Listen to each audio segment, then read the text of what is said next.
Hablaremos de una realidad oculta para la mayoría de los chilenos, que recién ahora se está dando a conocer en medio de una polémica. La realidad de los niños trans y los procesos de transición. Este es un reportaje que comienza diciendo que el aumento de niños que se declaran trans está avanzando rápidamente. Según cifras del Ministerio de Salud, los procesos de transición en menores han mostrado un crecimiento significativo. En 2023 se habían reportado 1.202 niños que ingresaron al programa Crece con Orgullo y se proyecta que para este año 2024 se sumarán 2.940, o sea, un total de 4.000 niños. Este es un reportaje titulado Pubertad interrumpida. Niños trans inician tratamiento hormonal en medio de controversias, de Sabine Drysdale, que es periodista, que está con nosotros ahora para conversar sobre esto que ha despertado, digamos, polémica, como les decía, y que además está afectando a una enorme cantidad de niños en Chile. Gracias, Sabine, por estar con nosotros. Gracias a ti, Tomás, por la invitación. ¿Cómo comienza esta investigación? ¿Por qué comienza?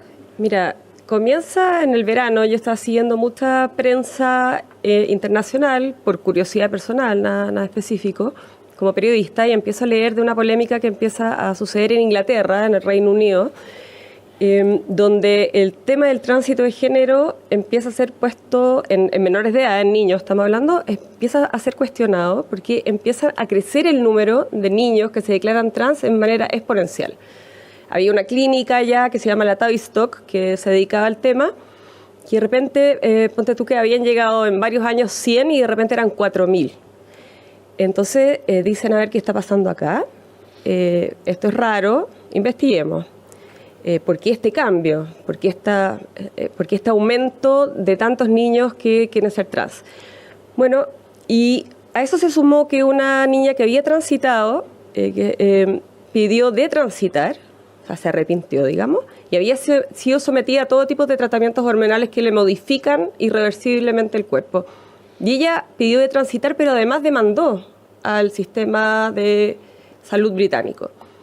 Todo eso se sumó para que le pidieran a una reputada pediatra, que se llama Hilary Cass, que hiciera un informe para ver qué estaba pasando. Y ella, durante varios años, con la Universidad de York, hicieron una investigación para ver la evidencia sobre qué se sustentaban todos estos tratamientos médicos y encontró que la evidencia era bastante deficiente, o sea que se estaba acelerando el tránsito en niños sin una base científica sólida detrás. Básicamente se estaba experimentando en niños. Hizo un preinforme, lo que llevó a que inmediatamente en Inglaterra se prohibieran estos en el sistema de salud. Y luego, en abril, hace un poco tiempo atrás, salió el informe final que llevó a que prohibieran esto en el sistema de salud público y también en el privado. Bueno, yo leía esto con mucho interés, con miles de millas de distancia, con otro idioma de distancia, y de repente llega a mis manos una carta que se llamaba Carta de una desistencia. Es una madre chilena que cuenta su periplo con su hijo adolescente, que de un día para otro le dice que ya no es hombre, que es mujer, que lo trate así, que lo someta a un tratamiento de hormonas, esto todo a través de una carta, y le dice, por favor, no me hablen más del tema, llévenme a los especialistas en género. Esta familia queda... ¿Qué edad tiene ese niño? 15. Tenía 15. 15 en esa época, ya tiene 18 ya. Y desistió, o sea, no siguen esto. Y ella, esos padres entran como en un periplo medio kafkiano, donde van pasando de especialista en especialista, donde básicamente son muy maltratados en su calidad de padres. O sea, los ponen en duda, le dice, si su hijo le dijo, porque ellos tienen duda, ellos no ven nada que haga pensar que su hijo en realidad es mujer, no tiene conductas en ese sentido. Sí es un niño muy retraído, con pocos amigos, un poco lo que me decía la mamá era como el raro del curso. Pero llega con esta carta y van donde los especialistas y los especialistas le empiezan a decir, sí, su hijo es, si lo dice es, usted no puede poner eso en duda. Usted tiene que aceptar el duelo, usted no está aceptando este duelo, usted está perjudicando a su hijo. Pasa de psicólogo en psiquiatra y termina en un endocrinólogo en UC Christus, que era la clínica donde ellos se atendían. Y fíjese que en media hora de consulta terminan con una receta de triptorelina, que es un bloqueador de pubertad. ¿Media hora? Sí, bueno, es lo que dura más o menos lo que me La dijeron, consulta. una consulta médica, o sea, no más de eso. Sin pedirle ningún antecedente médico, psiquiátrico, se ha pasado por algún tipo de terapia psicológica, de una. Los papás quedan perplejos, pero además de recetarle inmediatamente este bloqueador de pubertad, que ya te voy a contar lo que son, les deja con una indicación de hacerse ir a una interconsulta con una clínica de fertilidad. Porque una de las consecuencias de este bloqueador de pubertad es que ese niño iba a quedar infértil. O sea, nunca iba a poder tener hijos en su vida adulta. Entonces, ya era una consecuencia radicalísima esta posible infertilidad. También el doctor les informa de otros efectos adversos como osteoporosis. Bueno, y hay muchísimos más, dan síntomas de menopausia, infecciones urinarias, después mucha enfermedad metabólica, temas de colesterol, de hipertensión, o sea, son medicamentos que... Osteoporosis. También, claro, la salud de los huesos se ve inmediatamente disminuida. Esto a muy temprana edad. Y esta mamá me cuenta todo este cuento y yo no lo podía creer, porque yo había leído que esto pasaba en Inglaterra y que ya venían de vuelta, digamos, y acá estábamos viento en popa. Y empiezo a tirar más hilos, a encontrar más papás que están en situaciones parecidas, a encontrar papás que han sido judicializados por negarse a este tipo de tratamiento. Los mandan a los tribunales, los denuncian. O sea, los denuncian y les ponen una demanda, les pueden hasta quitar los hijos, hay varios casos. O sea, me encuentro con una realidad que yo no conocía y que no es secreta, porque yo no descubrí nada que fuera secreto. Todo pero para la gente en general esto no se sabe, ¿no? Para mí, o sea, yo quedé sorprendidísima. Y ahí me puse a investigar qué pasa en las políticas públicas del Estado, en el sistema privado, el sistema de salud, qué opinan los doctores, los médicos, etcétera. Y ahí salió esta investigación. Te voy a hacer alguna pregunta. ¿Qué es lo que significa disforia de género? Ya, bueno, eso es lo que estos niños sienten, que en el fondo su sexo biológico, o sea, el cuerpo con las características biológicas con que nacieron, no coinciden con el género con que ellos se sienten identificados. Entonces, tú te sientes, o sea, tienes cuerpo de mujer en mi caso, pero yo me siento en mi cabeza hombre. Entonces, esa incongruencia trae como un sufrimiento psíquico, ¿ya? Ese disconfort. Y eso se llama disforia de género. ¿Y qué es un bloqueador de pubertad? Son hormonas que se entregan, la triptorelina, por ejemplo, en este caso para el tránsito de niños, para que ese niño no despierte la pubertad, no se desarrolle sexualmente, no aparezcan sus caracteres sexuales secundarios, la barba en los hombres, las pechugas en las mujeres, y se quedan como suspendidos como niños, ¿ya? ¿Cuánto tiempo? Depende, porque depende a qué edad llega el niño a consultar. Si llega a consultar tempranito... ¿Y para qué hacen eso? Bueno, la teoría de los doctores es que durante ese tiempo este niño que tiene estas dudas, esta disforia, va a comprar un tiempo para poder pensar si después quiere seguir, porque la segunda etapa, primero se congela, este niño se queda chiquitito, digamos, no se sabe qué pasa con el cerebro también, porque todo se congela, digamos. Pero después, cuando ya llega a una edad, más o menos los 14 años, pero va a ir variando, se le da la hormona cruzada, que a una mujer que va para hombre se le da testosterona, en el caso contrario estrógeno, y ahí empiezan a aparecer las características secundarias sexuales que coinciden con el género que ellos tienen, con el que se sienten identificados. Los bloqueadores de pubertad pueden durar mucho tiempo o pueden ser más transitorios, depende si la persona lo suspende. ¿Cuándo este tratamiento es irreversible? Bueno, cuando tú ocupas los bloqueadores de pubertad por mucho tiempo, por ejemplo, los órganos sexuales se ven atrofiados. Entonces ya es irreversible en ese sentido. También lo que dice el informe CAS, y no solamente el informe CAS, sino que también otros informes científicos, incluso de la WPATH, que es como la OMS de la salud de los trans, es que un niño que es bloqueado, bien, digamos, queda con la sexualidad liquidada para su vida adulta. Entonces, como un niño de 8 o 9 años, que es cuando puede puede decidir eso, si ni siquiera sabe de lo que le están hablando? Porque las políticas que decide el niño y no los padres. Es que todo esto sigue una teoría que se llama transafirmativa, ¿ya?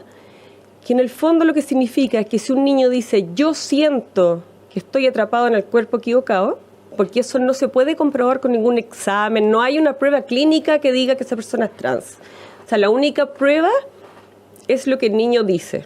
Y eso debe ser apoyado, afirmado, por eso se llama afirmativo, y lo acompañan en este camino de tránsito. Y si tránsito. el padre no lo acompaña en Chile, puede ser denunciado. Es denunciado. El informe CAS sostiene que el sentido de identidad de los jóvenes no siempre es fijo y puede evolucionar en el tiempo.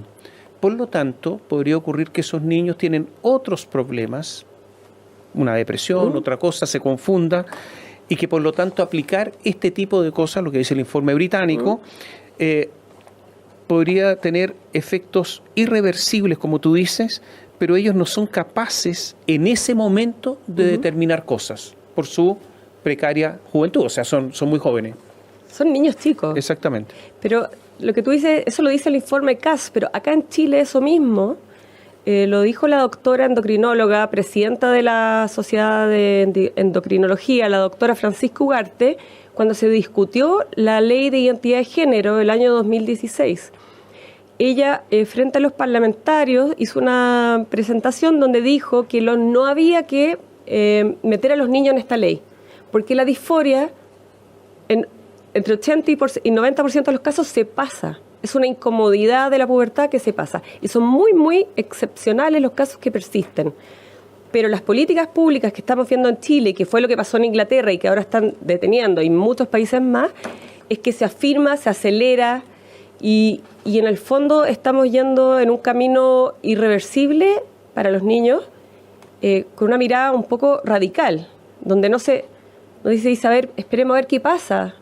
Porque dice que los doctores plantean transafirmativos que el sufrimiento de estos niños con esta disforia es tan potente que esta sería de alguna manera la cura para eso. Modificarles el cuerpo para que así el cuerpo coincida con lo que ellos sienten. Merece que uno piense un poco eso, porque un niño de 8 años, ¿cómo va a poder saber tanto de lo que puede pasar en el futuro en su vida? Sabine, vamos a hacer un pequeño alto, pero te voy a dejar una pregunta planteada.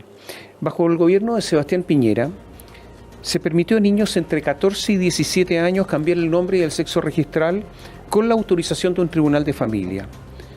Esto de acuerdo a la ley 21.120, pero durante el gobierno actual de Gabriel Boric redujeron la edad de manera administrativa, no se cambió la ley, a 3 años. 3 años que un niño puede resolver. Y agregaron la obligación de usar el enfoque afirmativo en este caso, y los niños tienen que consentir ¿cómo? 3 años.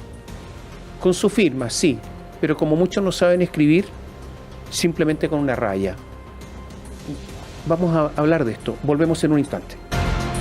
Conversamos con la periodista Sabine Drysdale sobre este reportaje del que ella es autora. Pubertad interrumpida, niños trans inician tratamiento hormonal en medio de controversias.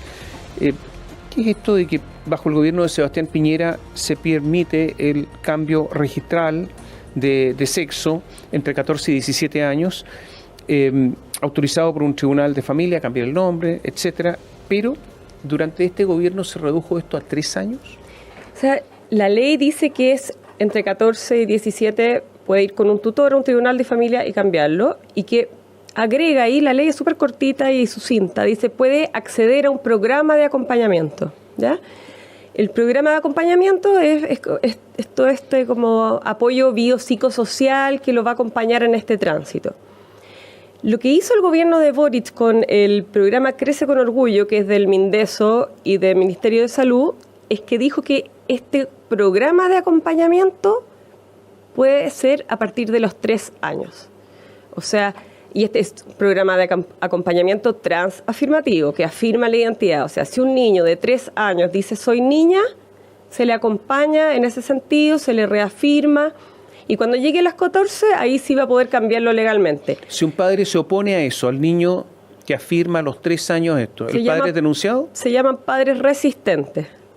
Porque lo que dice el PAIC, que de programa de acompañamiento a la identidad de género, es que en el fondo, no con estas palabras exactas, pero que los padres son como los que ponen las trabas acá, y hay que encargarse de ellos. O se sensibilizan mediante terapia, información, o se denuncian.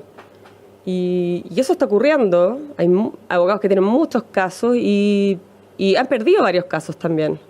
O sea, acá está en juego entre lo que dice el niño y el derecho de los padres a su educación, digamos.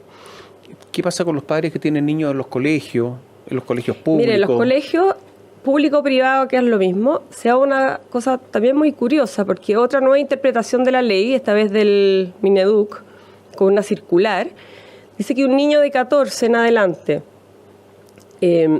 puede pedir que le cambien el nombre social y puede pedir ocupar el uniforme del género con el que se siente identificado, sin la autorización de nadie, de su padre, su madre, nada. Solo va donde el director y el director tiene que aceptarlo y informarle a la comunidad, y desde entonces ese niño pasa a ser niña, se pasa a llamar de otra manera. Nada de eso está en la ley. Entonces es como que hay una interpretación un poquito más avanzada. ¿Qué pasa en los CEFAM? Los CEFAM, mira, si uno se pone a mirar las redes sociales de todas las agencias del gobierno, etcétera, están todas tapizadas de banderas trans. O sea, se han hecho capacitaciones a todos los servicios públicos. Entonces, ya llega un niño del CEFAM a la psicóloga y le dice, yo soy niño. La psicóloga dice, vamos. O sea, ella tiene que actuar con este enfoque. Y empiezan en el sistema afirmativo, se meten en los programas y va avanzando el tema. Oye, a ver, ¿ha dicho algo la Universidad Católica? Porque la Universidad Católica ha estado en esto. O sea, la Universidad Católica, sorprendentemente, ha sido el líder en el tratamiento hormonal para niños menores de edad. El líder, llevan 10 años con un programa especial hormonando niños, bloqueando pubertad, hormonando, etcétera, que el paso previo, digamos, a las operaciones cuando ya son mayores de edad. También hacen mastectomía en niñas que les molestan sus pechos porque se sienten hombres. O sea, ellos han liderado el camino, y lo curioso es que tienen reglas para otros temas que son bastante draconianas. Por ejemplo, un hombre no puede pedir que le haga una vasectomía para no tener hijos, ni una mujer pedir anticonceptivos. Pero sí a un niño chico le van a dar bloqueadores que lo van a dejar estéril. Entonces hay una contradicción ahí, pero con el informe CAS y una comunicación que sacó el Vaticano 2 días antes del informe CAS también, Dignitas, se me olvidó el nombre, algo, pero dice que el cambio de sexo atenta contra la dignidad humana. Bueno, estas dos cosas, sumado también, yo creo, al reportaje que ustedes publicaron acá en BioBio, hizo que la Universidad Católica parara todos estos tratamientos. Oye, Daniel Mansuy escribió y dijo, ¿en qué medida es legítimo inducir cambios irreversibles en niños o adolescentes que por definición no pueden tomarle el peso a la decisión? O sea, dijo, bueno, no están en condiciones de tomar una decisión ellos, por la evolución que tienen, obviamente, son niños. Se ha escrito también que el Centro Nacional de Información Biotecnológica, lo cita Vanessa Kaiser, señala que las personas que se sometieron a cirugía de reafirmación de género tienen un riesgo de intento de suicidio 12,12 veces mayor de los que no lo hicieron. Es un estudio. Pero ha habido también respuestas. Respuesta de la Universidad Diego Portales, un grupo de personas, de la OTD Chile, cuyo lema es Organizando Transversidades, y ellos respondieron. Dicen, las características sexuales no son un género, el cambio de género no altera el sexo cromosómico, por lo tanto, que los estudios de este reportaje son desprolijos, faltos de objetividad, indican que el 80 y el 90% revierten su transición al avanzar en la adolescencia, pero es un estudio que incluye a niños inconformes con su género y no solo trans, y por lo tanto dieron una respuesta frente a esto. ¿Qué dices tú con eso? Bueno, hay una parte donde termina ese comunicado de la OTD que dice algo así como que las personas que se niegan a estos tratamientos transafirmativos, o sea, que ponen un un poco de duda, cautela, veamos qué pasa, esperemos que el niño crezca. Lo que busca es el exterminio de las personas trans. Yo no puedo responder nada ante una cosa así, me quedo sin lenguaje, no sé qué palabras ocupar. O sea, que los doctores que no están de acuerdo con esto quieren el exterminio de las personas trans.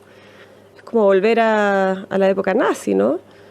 Ellos dicen que según la encuesta Transgender Survey de 2015, que se encuestó a 27.000 personas, un 8% declaró haber regresado a la identidad de género al nacer, a la que tenían al nacer por diversos motivos. ¿Hay diversos estudios respecto a esto? Sí, muchos. Lo que pasa también, Tomás, es que estos tratamientos de bloqueo de pubertad, que son los que estamos hablando ahora, en Chile llevan 10 años.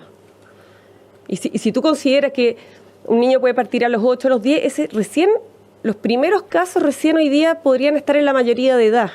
Entonces no tenemos idea todavía lo que va a pasar con esos pacientes.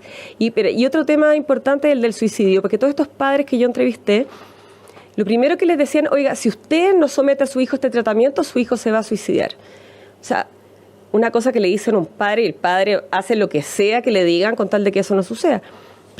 Pero la doctora Kass en su informe dice que la evidencia para sustentar eso no es sólida. Entonces, estamos ahí con un tema muy delicado, jugando con un límite muy delicado con este tema del suicidio. Y ha sido ocupado como una estrategia a veces media, ¿cómo se dice?, extorsiva con los padres, ¿ya? Y los que se niegan, o sea, padres que se niegan son vistos como algo realmente que quieren el mal para sus hijos, cuando en general, salvo que sean unos psicópatas, es todo lo contrario. Dice la UDP, las personas que firmaron por la UDP, Universidad Diego Portales, ¿no? Dice que grupos extremos, individuos, no dudarán en usar estos informes con fines ideológicos y políticos, sin ninguna rigurosidad, reflexión ética o miramiento moral. Una respuesta fuertísima.